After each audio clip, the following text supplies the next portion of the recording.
Hello, right. First things first, thank you very much for taking the time and trouble to come to this presentation.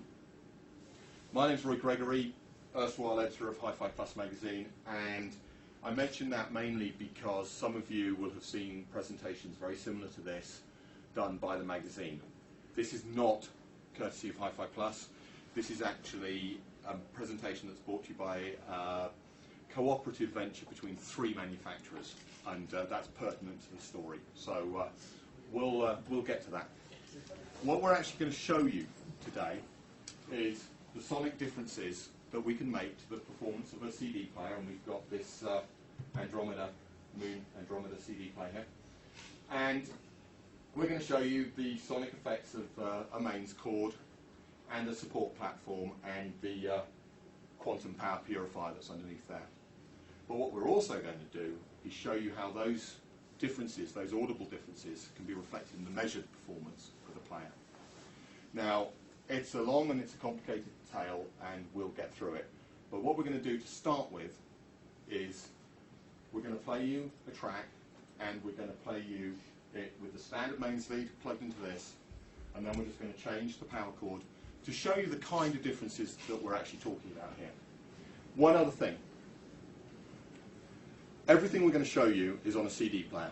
So it's just a straight Redbook CD player. And as this advances, we're going to be talking about timing errors in the performance of the player. And that tends to lead people to the conclusion that what we're talking about is jitter. This has got nothing to do with jitter whatsoever. Okay? This is a totally different distortion mechanism that we're talking about. It's not one that anyone that we're aware of has seen before, and we think it's actually very, very important. So don't confuse this with jitter. However, first things first, let's play you a track.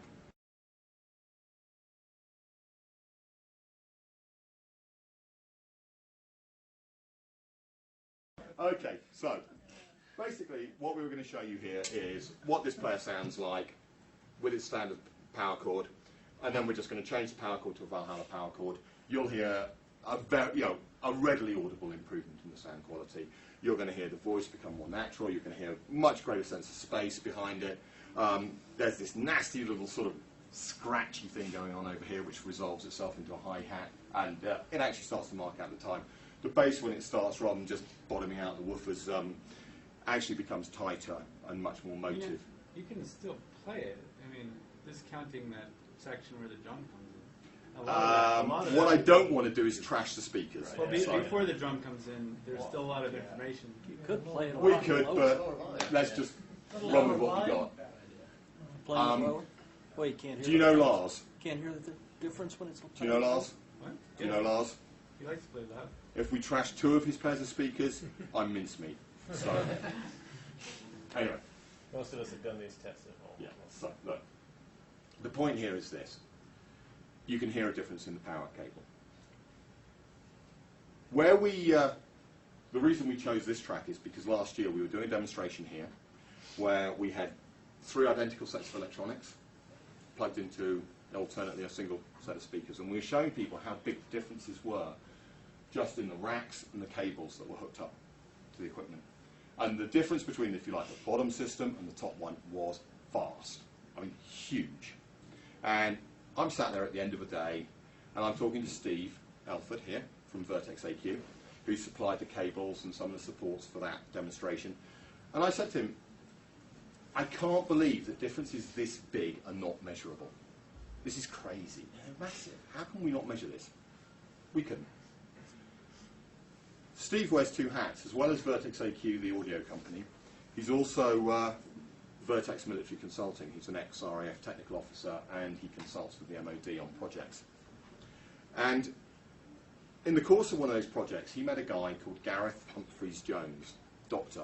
Gareth Humphreys-Jones, who is a doctor of applied mathematics. He's a signal processing specialist working on sonar systems and radar systems. And in the coffee break, they're chatting, and Gareth confides that he has a sonar system that isn't working too well, and it's a matter of some concern to him. And Steve, being Steve, said, yeah, you know what you need some decent cabling on that, mate. And how about some platforms underneath it? That'll help it work. And by this stage, Gareth was getting pretty desperate, and we had some presentations at a show coming up, so Steve invited him along. And Gareth is somebody who works with sound all the time, but he is not an audiophile. And he came along, and he listened to the presentation, and he absolutely heard what we were doing. And he understood its importance, and he got interested, because yes, there could quite plausibly be applications for this in the realms of sonar. So I got a phone call from Steve, and he said, you know that thing about measuring stuff? I think we found the guy who can do it. And by that stage, I'd actually shifted jobs from Hi-Fi Plus to Nordost, and Steve wanted to know whether Nordost would be interested in helping drive this, helping finance it, and absolutely, the answer was yes, no question. So we have this strange three-way cooperation. We've got Nordost, who make cables. We have Vertex AQ, who are nominally one of our competitors. They also make cables. And then we have this third party, a defense contractor called Equates Products. And this only works because we've got these three elements. Now, Gareth is a very bright man, very personable man, but as soon as he starts talking mathematics, frankly, it just goes straight over my head. 2 minutes and I'm lost. Now, fortunately, Steve speaks fluent Gareth, so he can translate. He can translate into Hi-Fi, and hopefully I can translate then from Hi-Fi into English, or if I'm really pushing it, American. And you guys might understand what we're talking about. And it goes the other way too. There's different senses of input and different senses of focus. So we have this unusual situation of people who are nominally competitors working together, but it's absolutely pertinent to this situation. What I'm going to do now is I'm going to hand you over to Steve, because he's going to pick this up. Basically what we did was we gave Gareth the CD player, we gave him a power cord, we gave him a quantum box on one of these platforms, and we said, take it away, see if you can find a measurable difference. Just, can you see anything? Just let us know. And at this point, Steve, right, please take over. Thank you, Roy. Okay, what I'll do is obviously now I'm going to pick up this story about this relationship between these three teams of people and trying to pursue some evidence that you know, the products we were making and very much how we viewed system performance to see whether we could actually see something. And like Roy said, we handed this gear over to Equates Products, and we sent it up to their office in Manchester. And one of the early things that happened when I was talking to them is they asked me a question actually. They said, how do audiophile engineers and audiophile companies measure Hi-Fi? And I explained that, you know, they use test tones and they look at frequency response and all this sort of stuff. And they said, oh, that's interesting because you can't always see very much when you do that. We'll be looking in the time domain mostly. Okay. So what they did was, now I'm going to show you a load of graphs. All right, and I'm going to try and explain how the maths underneath it has been done. If you've got any questions, can you hold on to the end, because hopefully I might answer those as we go through. Okay, right. Now, here's the first bunch of graphs, and what I want you to do at first is look at this graph on the top left-hand corner of this slide. Now, again, one of the things that we said very early on is when we were talking about hi-fi performance, we said, you know, one of the things that's important to us is when we play real music. And Equates Products said, well, yeah, when we look for submarines, we listen to real oceanic noises. You know, we don't listen to test tones. So that slide on the top left here, what that is that's time from left to right, 0 dBs along the middle, and this is a real piece of music, yeah, with a positive and negative amplitude going up and down. And this is a very lively piece of music. This is actually a track by a band called Faithless, which is one of these real trance, dancey sort of bands. So it's very loud, powerful music. And what they do in the laboratory is they take a player and they put it on the bench, and I gave them this track, and they take a copy of this track into a PC, and that becomes their sort of reference point, their truth data. And then they put the disc in the CD player, play it, and take the analog output back into the computer so that they can compare them. Right. Now when they do that, what you get out is, here's an example of one. This is just a basic player, it's analog output. Now you can see that they look pretty similar. So what Gareth and his team did is they overlaid them and do a subtraction, and you get that graph along the bottom. Now the scale of this graph is about 10% of the scale of that graph. So you can see you've got a sort of 7 or 8% deflection, error signal here. All right? Now, perfect CD player, of course, it would just be a straight line at 0, because you would not expect, if it was perfect, to see any difference between the truth data and the output back out of the CD player. Okay, but that's not the case here. Now, the next thing we did was did the test again, but this time we put some bits underneath, or Gareth's team put some bits underneath it. They changed the AC power cord. They were using the standard power cord and put a good power cord in. Put a good support platform, actually one of these that we're going to use later on down there. All right, and turn the Quantum QX2 on, and then the output again looks very similar. But this time, when you overlay and subtract, that's the error signal. And if we go on to the next slide, you can see that there's a massive difference between the two. That's a big difference. That's a very big difference. And this is significant because this is actually the first objective data we've got that shows the effect of equipment supports and cables on a player. Now, bear in mind, there are issues here in terms of putting the signal through the CD player and bringing it out and putting it through a sound card in a PC and back and comparing them. But all those things are constant. The only things that have changed here are the power cord, the platform, and the quantum box. And they've produced this change.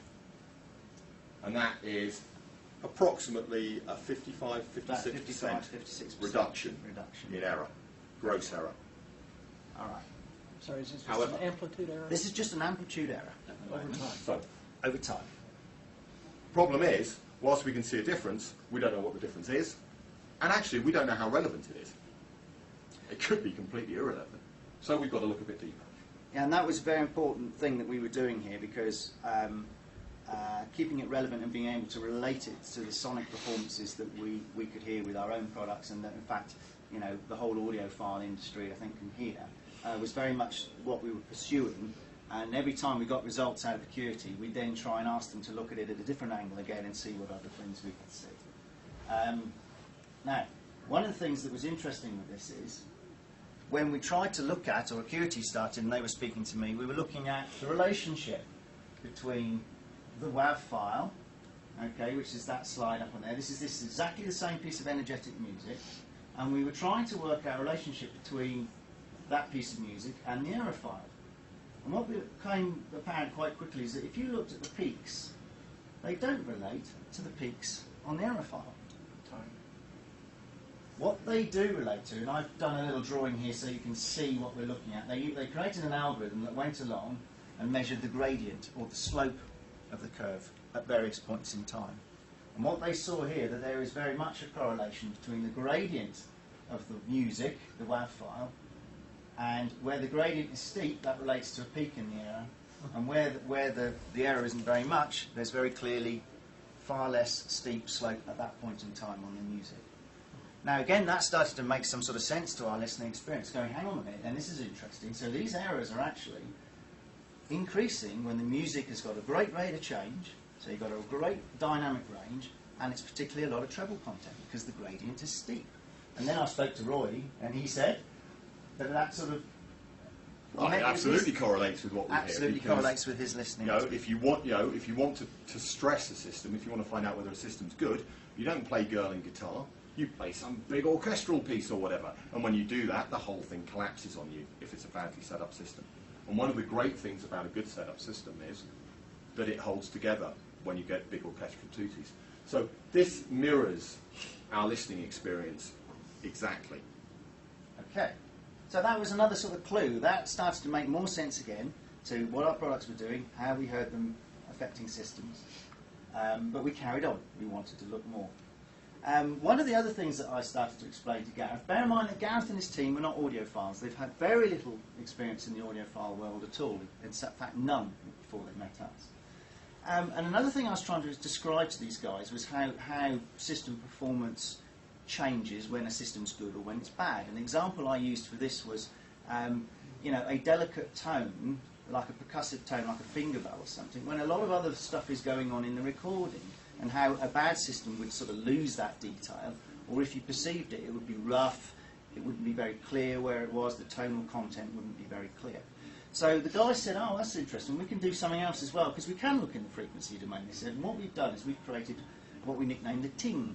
All right, and it's 6 tones, sine waves, quite close together, and when you do a frequency analysis of it, it looks like that. Okay, and they said we've created that on file and burnt it on the disk, and you can now play it through the machine. And when you play it back and then redo FFT, it looks something like that. And that's one of an untreated player. And here's another one down here with the same player, with the platform, the power cord, and the quantum in it. And if you line them up like that, and I've lined up so the vertical scales are identical, can you see, if you look carefully at what's happening here, all right, you can see that these sort of droopy sort of noise floors in between the spikes have reduced. There's certainly a massive reduction in the noise going away above the frequencies. Can you see the difference between those distances there? And also the same below the frequency of that tone. Right, now I've done a little diagram here now. Go, yeah? To try and explain this a little bit more, what's happening. And I've just done a simplified 3-peak diagram just so that I could do the drawing. And actually what's happening here is these, and we've nicknamed them skirts, or called them skirts.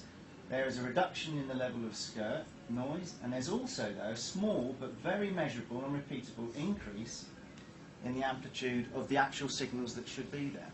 In fact, what happens is the area under the graph stays about the same. Okay. And then we tabulated these, and we produced this table down here. Those are the typical increase in the peak values. As each time we put the next, sorry, this is with, I remember what this is. This is one at a time, yeah?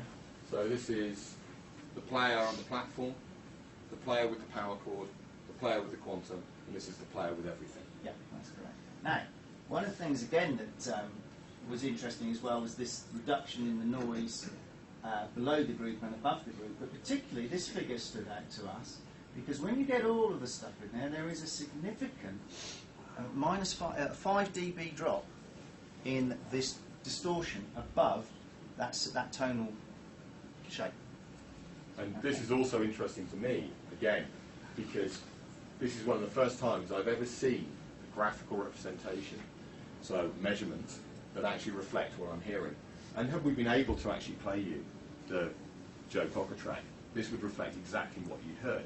You'd hear the vocals focused, you'd hear a much greater dynamic range, you'd hear quieter backgrounds, a bigger space, and all this relates directly to this behaviour here. So, again, we're seeing a correlation between what we're measuring and what we're hearing.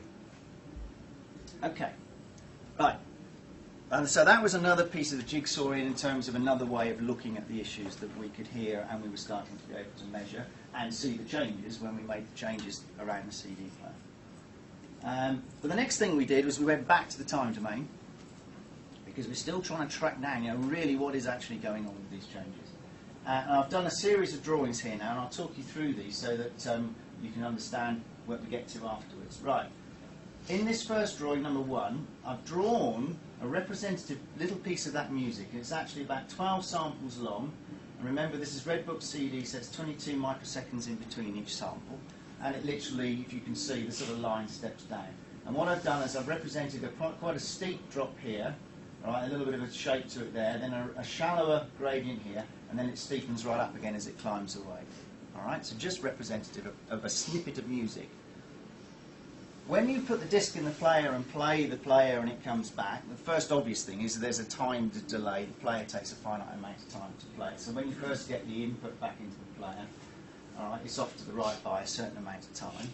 And what you can do if it was a perfect world, if that was the same, exactly the right shape, you drag it to the left, you take out the group delay. In the perfect world, you would expect that CD's output to overline on the WAV file like that. But it doesn't. All right, it definitely doesn't do that at all. And in number 4 here, what I've got is exactly the same green line. That's the output of the CD player when you do it for real. Well, it looks pretty similar when you do that, but when you try and drag out this group delay, well, here I've lined up the shallow bit of the gradient, the steep bits don't line up. they will not overlay. Okay, and again, this number 6 now, what I've done here is I'm showing you here now how the maths actually works. What the maths does is it tries to best overlay the two lines, and they won't line up.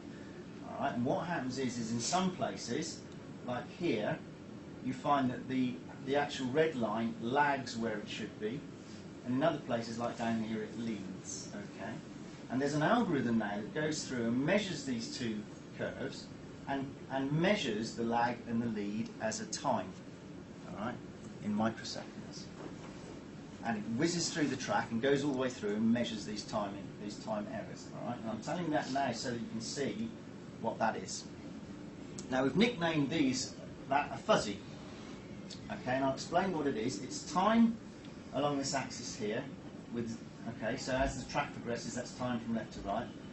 And here it's plus and minus the time error in microseconds. So full positive is that's plus 30 microseconds, and along that bottom line is minus 30 microseconds. All right, and remember what I was saying about sample length, it's 22 microseconds. Now this fuzzy is of a worst case player, and we'll talk a bit more about that worst case player in a little while. All right, and you can see, oh, hang on, push the wrong button here. You can see that there's some huge excursions here. Very, very quickly, the signal up here sort of plus 25 microseconds, and very, very quickly comes down to minus 20 or 25 microseconds in a very short period of time. So what that actually means is the output of the player is drifting in a few sample periods, plus or minus at least one sample. In some cases, 2. In some cases, 2. All right. And quite often on this player, actually 2. All right. So this is now becoming sort of the major mechanism that we're using to look at this timing error. Okay. Now, if we had been able to do the audio demo, we would have done an audio demo, right? And we would have reproduced fairly accurately the laboratory test here. But what we'll do is we'll talk through it. Yeah? What we would have done is, again, we've gone back, we would have started with a CD player in its standard form, standard main seed, we would have played you a track. Then we would have shown you what this player looks like. And if you want to do Right, that. so this is... Now, this is the same scale as the fuzzy you just saw. Yeah. So this is clearly a much better player. On the original one, the errors were from here to here. We've reduced that by about half, simply by using a better player to start with. But that's not all we can do. Right. First thing we do, So then what we did is we put in the power cord. put in the power cord. And that's what happens to the output. And that's the output in the laboratory with the power cord in, and a good AC power And cord. that's pretty visible, as you can see, even with the naked eye. Overlay those, that's about a 36% error reduction. So there's a 36% reduction in timing errors. And is that for over how many sample periods? However many little tiny lines are in there, so it's a fair chunk of... It's related to those first graphs. Now we have, what, 44,100 Yeah. samples. Yeah, so it's still a small chunk of time. So how many does that I represent? It doesn't matter. Doesn't matter. It's I not haven't relevant, counted them. actually. It's not really relevant. Because it doesn't matter how long your sample's going to be, that reduction's going to be pretty much the same. So, This is with that piece of music. That's a very energetic piece of music. So that's not a portion sorry, of can a we sample. take this at the Can end, we- please? yeah, thank you. Otherwise, we We'll just lose- lose the we'll track. lose track We'll of come where back to it, but we need to get moving. Right. Okay, so Next change, the next change was platform. that platform. Under the player, same track again, and then we show you what happens. And again, a reduction. It's not as obvious because the platform no longer has as much to work with. But overlay it, it's still actually a 15% reduction. And then finally, we turn on the quantum under here. And again, another reduction. This is a further 11% cumulative reduction. And if you And look these- at, so I was going to say, if you look at number 1 now, all right, which is where we would have started with the demo, and then just by putting So those, comparing that to that.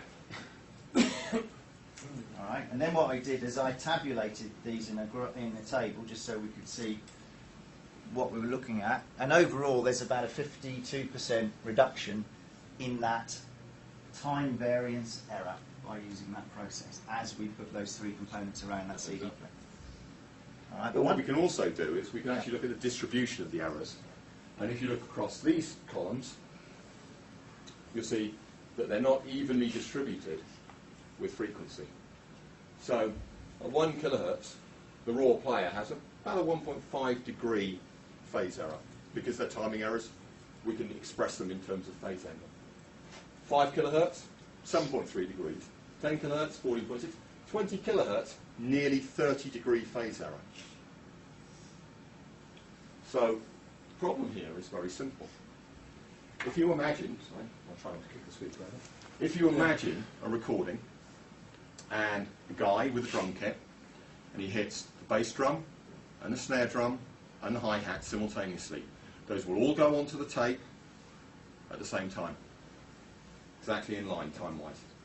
By the time they've been through the CD player, bass drum comes out here, snare drum comes out here, and the hi-hat's well behind over here.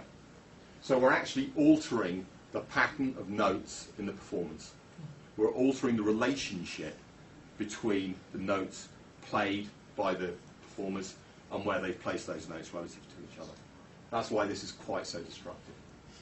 And also what you can do, the reason why we're talking about these phase shifts, and there's lots of other implications of this, again, which relate to very much what you hear. Imaging, okay, so the phase information and imaging is all starting to get skew-whiffed, and again, that makes a real, straight away, a system that's not performing very well, nothing goes outside the width of the speakers, very much flat in the plane of the speakers.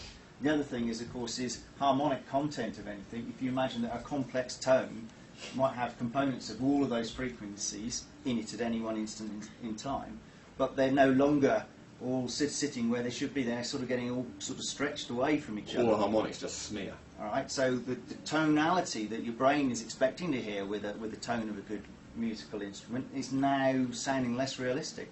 Again, correlating exactly with the sort of listening experiences we were getting. Okay. Next thing we did was quite interesting.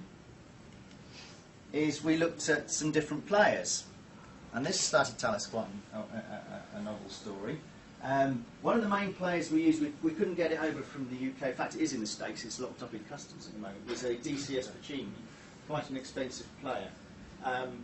And this is with them raw on the lab bench. And when you do this process and go through with all the algorithms and measure this time variance error, that's what the Puccini is. So that's sort of plus or minus 10 microseconds.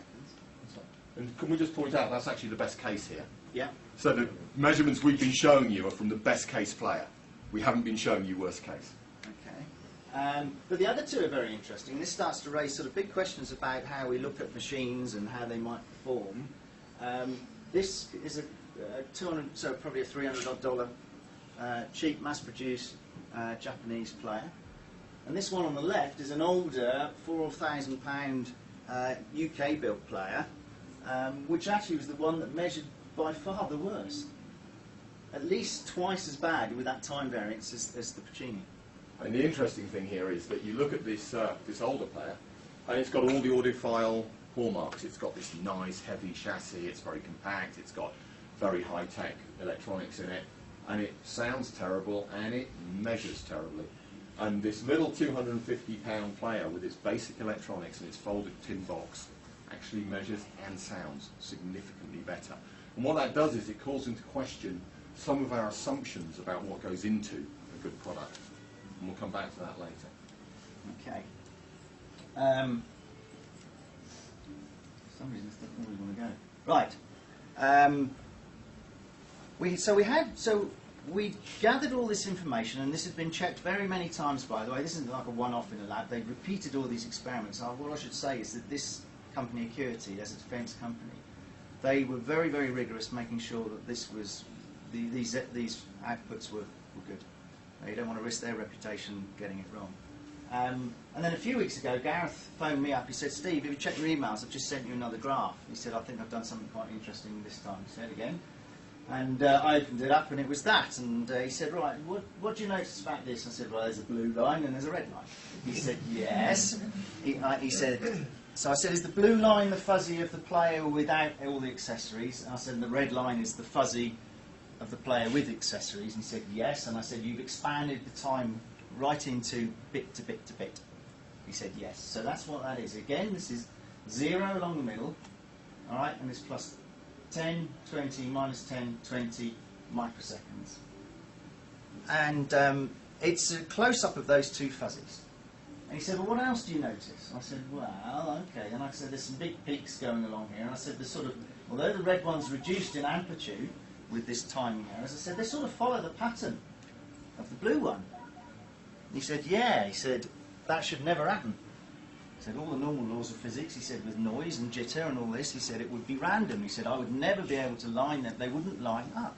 There would not be a repeatable pattern. He said, moreover, he said, I've gone back, he said, and re-examined sample files that I've got in the computer, same piece of music, but that were taken weeks and months ago. And he said, the pattern, the architecture of the pattern is identical every time. He said, any one of them will line up. He said, the only way this can happen, he says, it's related to the musical program going through the player. So in other words, the distortion mechanism is linked innately to the program being played. And that's very significant because nearly all of our existing measurement techniques use test tones. Unless you actually variably load the player, you'll never see this distortion mechanism at all. It will be completely invisible, which is why we've been unaware of it until now. And as you can see, the distortion is significant. What this means is, and have we been listening to things, what we would do now is we would play you the player on all its pieces, which would be the red line, and then we'd take everything off and we'd play you the blue line. And the difference is huge. It's big. We would use Buddy Holly track for this, and it starts off here with this lovely big sound stage and this lovely intimate, detailed, delicate presentation. Take everything out. It's as flat as a pancake, slow, syrupy, schmaltzy rubbish. Frankly, unlistenable. And it begs the question, if you'd taken this player home to audition it as a potential upgrade in your own system, which player would you have heard? Would you have heard the player sat on a rack like this with the standard mains lead? Or would you have heard one of the other players? Would you have heard the player with all the pieces on when it sounds really good? And for years now, high-end audio has been using the law of diminishing returns to justify poor performance from expensive equipment. And frankly, I think it's rubbish. I don't agree. I don't countenance the law of diminishing returns. There's well-designed equipment. There's badly designed equipment. There's equipment that's used properly, and there's equipment that's used improperly. But if you have the right piece of equipment and you use it properly, you should get every cent of value out of it when you put it into the system and hear it. But now, when you look at the nature of these changes and the magnitude of them, you can begin to understand why potentially very good equipment can underperform so badly. So what we're beginning to find here is that, and we love this of course because we make supports and cables and things, and this started out entirely as a validation exercise for our products.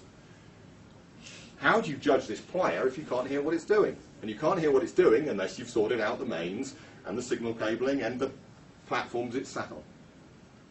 But it also leads further. It leads into the way that we build a machine like this. It leads into the way we build a machine like this. Because our measurements are actually lagging behind our experience. We've known that these things work for a long time, but we've never been able to explain why or what's happening. Now we can. At least we can start to. So at the moment, these measurements are actually echoing our experience. And our experience with CD players has been, has been absolutely mirrored. What happens when we move this on and embrace amplifiers? Yeah. Actually, our experience suggests that amplifiers are going to have even bigger problems than CD players. And we don't even want to think about loudspeakers, because that's going to get really messy. So what this actually suggests is potentially we have to re-examine the way we construct systems and the priorities that we place on things within systems. And we've been very open about what we're doing, and we've encouraged people to come and see what we're doing, because we don't think that we're the only people doing this. We think there must be other people out there who are working on similar things or who are aware of these issues. And we can take this away and squirrel it away amongst ourselves, but this potentially gives us a completely new window onto audio performance. And in the last 20 to 25 years, frankly, we have not advanced the state of the art dramatically. We've refined it, we've advanced it incrementally. We haven't had any big breakthroughs, no massive breakthroughs. And this actually potentially begins to tell us why, and it actually might point us in the direction where we can make those breakthroughs. And it's too big and too important and too fundamental to keep to ourselves, and we would openly welcome comments and input from other people as well. And we're making this available to people so they can see it, and hopefully it will stimulate their interests as well. We have to concentrate on the kind of products that we make. I mean, this is a time-consuming and a far from cheap exercise. And at the moment, not one of our companies, not one of the 3 companies involved, has made a red cent from it. However, we plan to. But in order to do that, in order to finance this and make it work and drive it forward, we do have to concentrate on this. But other people need to look at this, and they need to be looking at CD players, they need to be looking at amps and speakers. And as I say, I think it does potentially fundamentally alter our perspective on the way we construct systems and system architecture. So, Right, thank you very much. Do you have anything to add? No, I was just going to push the button, yeah? Thank you very much for coming. I like to push this. Thank you for your time, and we will now take your questions. And the first question, begging your pardon, comes from this gentleman. I was asking the timing differential.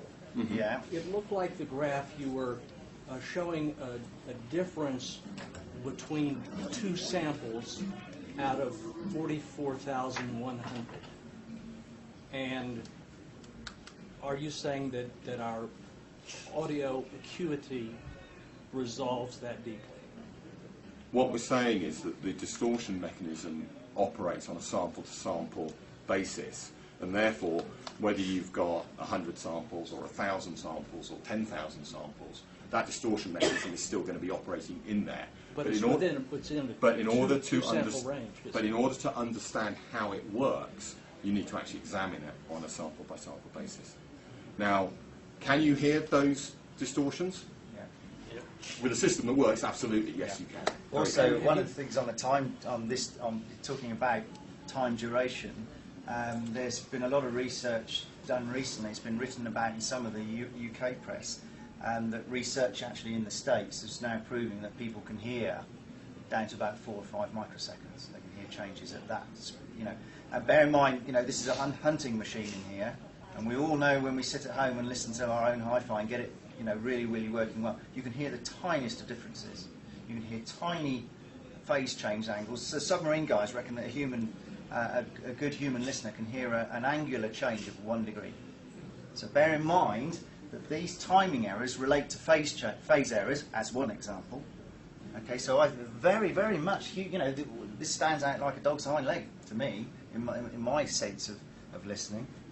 So the short answer to your question, I guess, is yes. The second question I had, you had 3 graphs up there, one relating to the 4,000 pound. Yeah. I'll try and find that one. 250 and.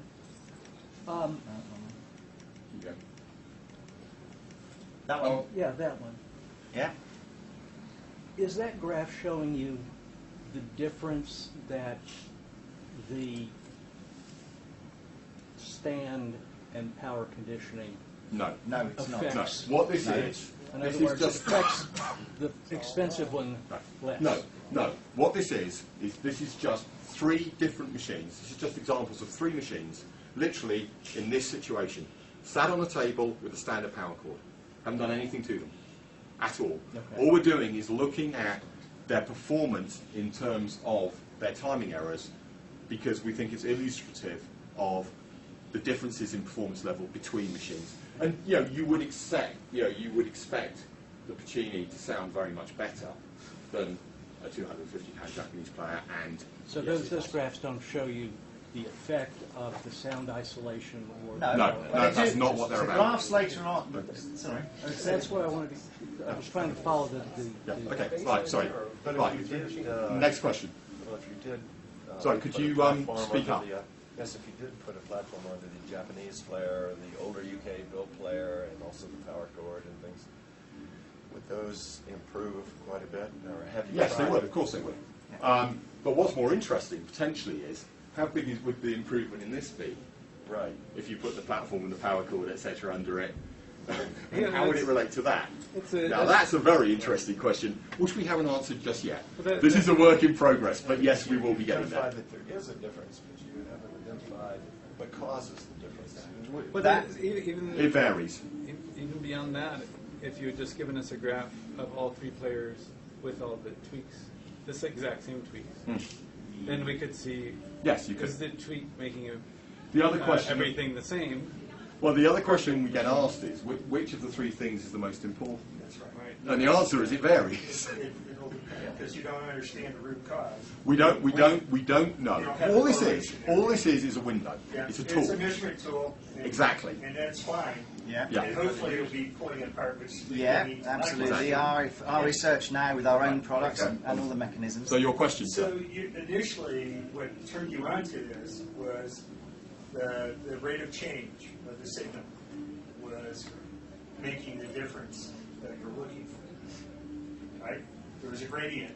Yes. There was a That relationship. that's the key And point. that sparked your eye. So, one of my interests here, and from various things I've done in the past and what I'm doing now, has to do with signal reconstruction and the electronics used to reconstruct the signal.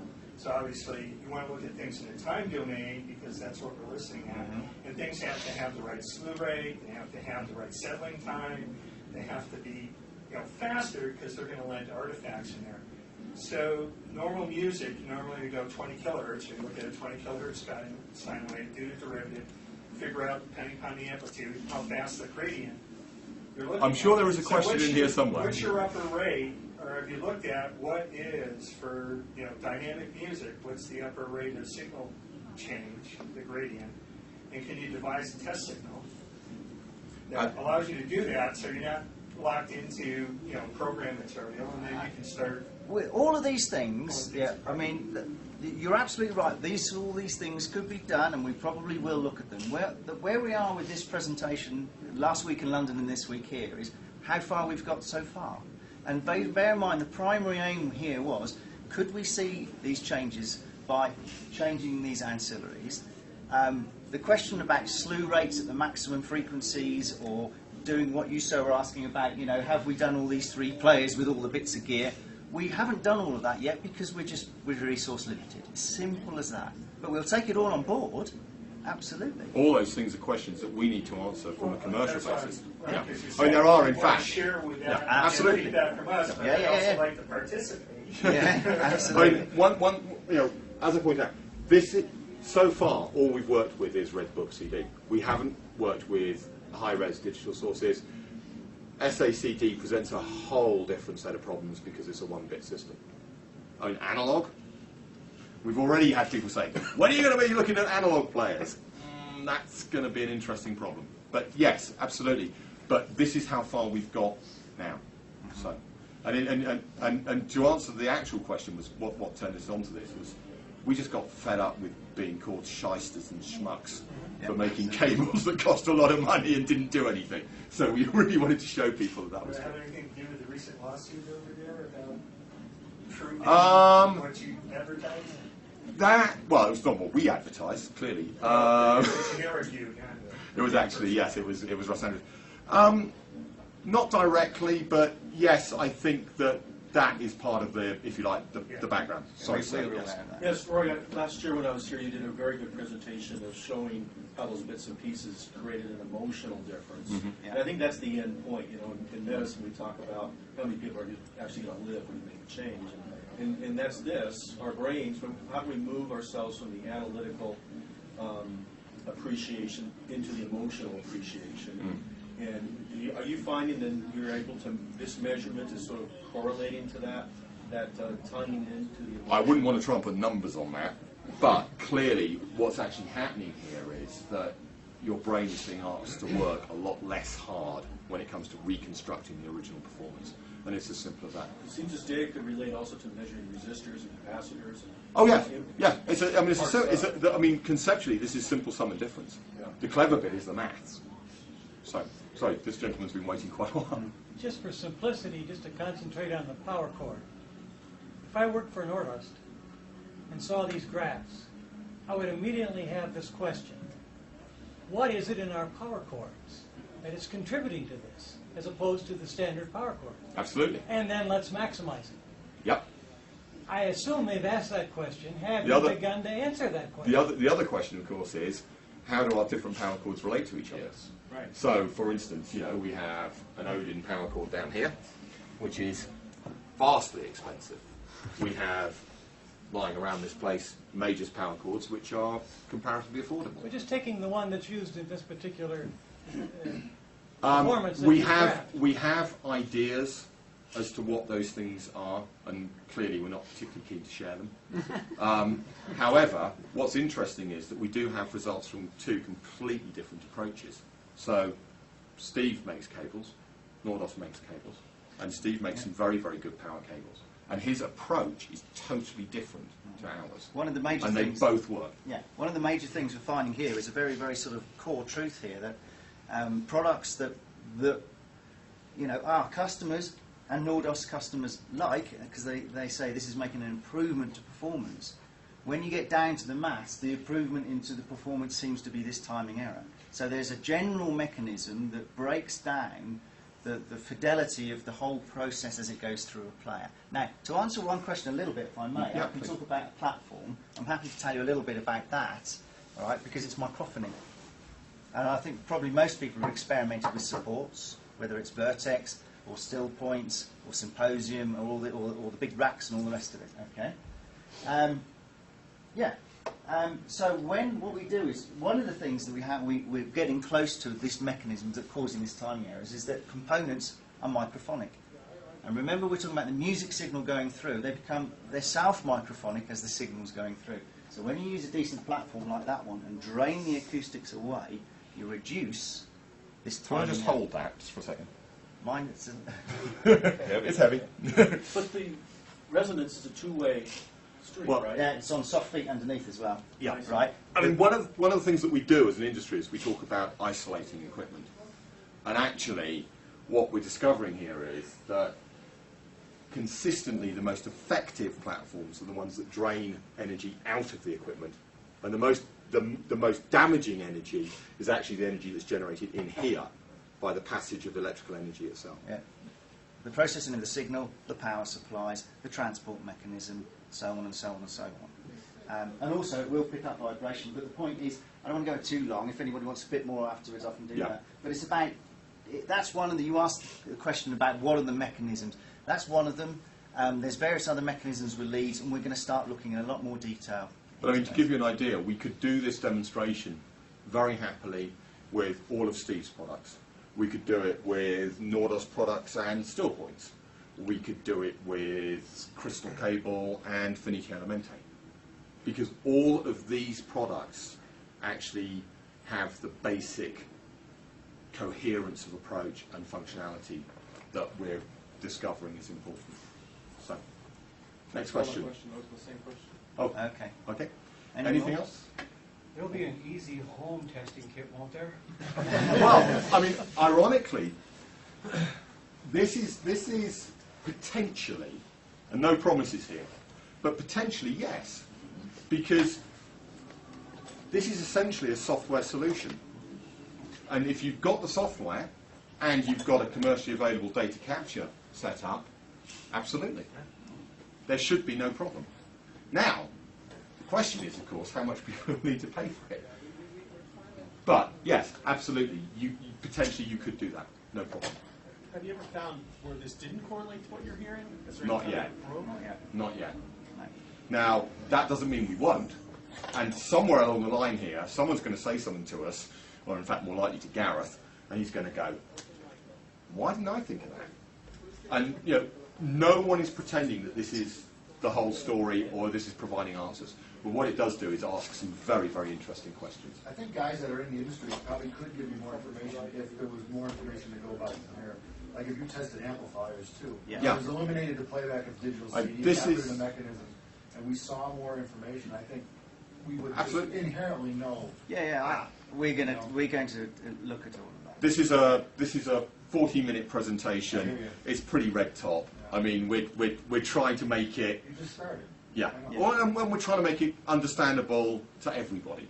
So we have a lot more detail, and you can go into these things much more It'd be closely. quite awesome. But you can't do it in the context of this presentation. But what we have found, we've done, this is the second show we've done of this presentation because we were in the UK last week and doing this one. A lot of industry people, maybe like yourself, everybody's come to us and gone, I was speaking to a chip manufacturer earlier on, he's going, crikey, that makes sense to something I've seen. Generally, the response has always been extremely positive. It's like, wow, and a connection to something I've seen in my research, whether it's in amplifiers, chips, D2A, whatever it's been. This is universal in its application and frankly goes way, way beyond audio. At that point, I'm afraid we're going to draw this to a close because I have an appointment. Yeah. But thank you very much for coming. Thank you very much.